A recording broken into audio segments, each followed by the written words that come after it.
तीसरे चरण के मतदान के और दूसरे के बीच में आपसे चर्चा का सौभाग्य मिला है। कांग्रेस के नेता और कांग्रेस पार्टी लगातार आरक्षण के बारे में और विशेष करके पिछड़े वर्ग के आरक्षण के बारे में उनकी जो मंशा रही है वो मंशा अब देश के लोगों के सामने आ गई है। कांग्रेस ने दो रास्ते आजादी के बाद से ही तय किए थे, उसमें तुष्टीकरण और बहुसंख्यक समाज के प्रति उनका दुराव का जो दुर्लक्ष्य था। लेकिन तुष्टीकरण के बारे में तो देश समझ रहा था,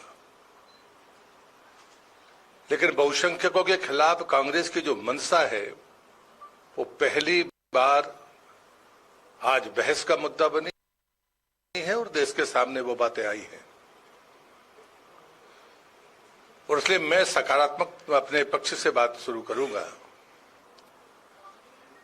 11/8/2018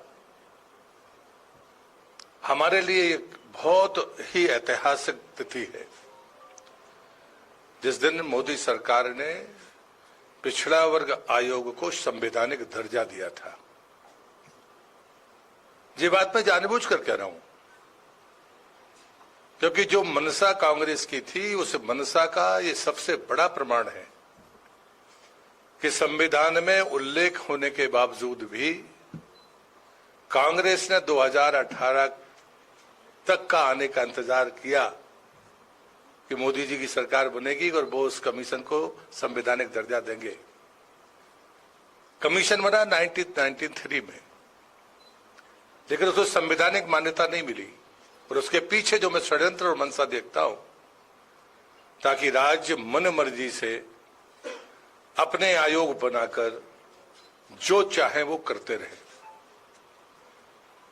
1993 में पिछड़ा वर्ग कमीशन बनने के बावजूद भी 2004 में कांग्रेस की आंध्र प्रदेश की सरकार ने, जहां मुस्लिम आबादी कुल 9.5% थी, वहां 7 से 10% आरक्षण देने की कोशिश की।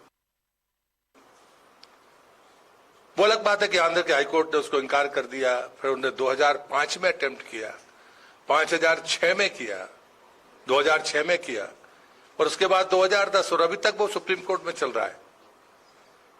और इस बीच में इन तारीखों को हमें देखना होगा। अभी कर्नाटक सरकार ने किया, भारतीय जनता पार्टी की सरकार आई थी तो उन्होंने धर्म आधारित आरक्षण को समाप्त किया था। जैसे ही सरकार बदली, फिर से इस परिस्थिति को इस देश पर उस प्रदेश पर लाद दिया गया। लेकिन ये बात सही है कि अब संवैधानिक दर्जा पिछड़ा वर्ग कमीशन को है, तो उसने वहां के चीफ सेक्रेटरी को नोटिस दिया है। ये बात हम सबको भी समझनी पड़ेगी कि जब तक संवैधानिक दर्जा नहीं था, राज्य सरकारों को स्वतंत्रता पूर्वक, विशेषकर कांग्रेस की राज्य सरकारों को पिछड़ों के आरक्षण को खाने का काम करने की छूट मिली हुई थी। चाहे वो केरल हो, कर्नाटक हो, चाहे वो आंध्र हो, ये सबका उदाहरण है। और इसलिए मैं ये कहता हूं कि कहीं ना कहीं सिर्फ पिछड़ों के आरक्षण पर डाका नहीं डाला कांग्रेस ने, बल्कि एससी, एसटी और पिछड़े सभी आरक्षणों पर डकैती की है। और उसका सबसे अच्छा उदाहरण है अलीगढ़ मुस्लिम विश्वविद्यालय का, जहां न्यायालय के फैसले के विरुद्ध जाकर एससी, एसटी और ओबीसी के आरक्षण को समाप्त किया गया। और इसलिए ये जो मंशा है, ये मंशा आज देश के सामने है।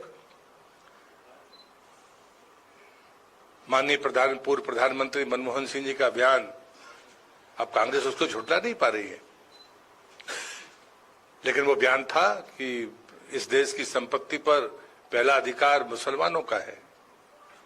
लेकिन हमारे प्रधानमंत्री ने गर्व के साथ कहा कि इस देश की संपत्ति पर पहला अधिकार गरीबों का है। और इसलिए मुझे लगता है कि ये जो बहस है, ये सिर्फ बहस नहीं है, इसने कांग्रेस के नेता, कांग्रेस पार्टी दोनों के चरित्र को उजागर किया है। मैं इस अवसर पर इसलिए डॉक्टर अंबेडकर को कोट कर रहा हूं 27 अक्टूबर 1991 में जब उनने कहा था कि मुसलमानों, पंडित नेहरू हमेशा मुसलमानों का पक्ष लेते हैं, साथ में उन्होंने लाइन कही थी कि मैं मुसलमानों का विरोधी नहीं हूं, लेकिन जिनको संरक्षण मिलना चाहिए उनको मिलना चाहिए।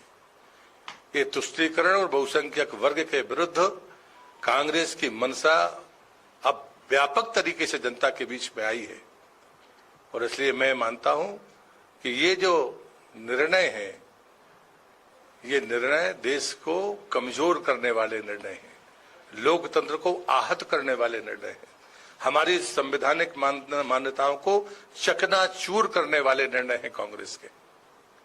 और इसलिए इसकी जितनी निंदा हो जाए वो कम है, लेकिन देश के बहुसंख्यक समाज को, वो एससी हो, एसटी हो, ओबीसी हो, उसको जागना होगा कि जब संविधान निर्माताओं ने धर्म आधारित आरक्षण को स्वीकार नहीं किया था, उसके बावजूद भी आप लगातार ये प्रयास कर रहे हैं। ये देश के संविधान को चुनौती देना है, उसे नुकसान पहुंचाना है, ये लोकतंत्र के लिए खतरा है। आप अपनी जीत के लालच में संविधान को दरकिनार करें, ये कांग्रेस का ये प्रयास इस देश में हम सफल नहीं होने देंगे। और मैं इस अवसर पर कहूंगा कि कहीं ना कहीं कांग्रेस के नेताओं के बारे में दिनकर की वो पंक्ति जरूर महत्वपूर्ण मुझे लगती है, जब नाश मनुज पर छाता है पहले विवेक मर जाता है।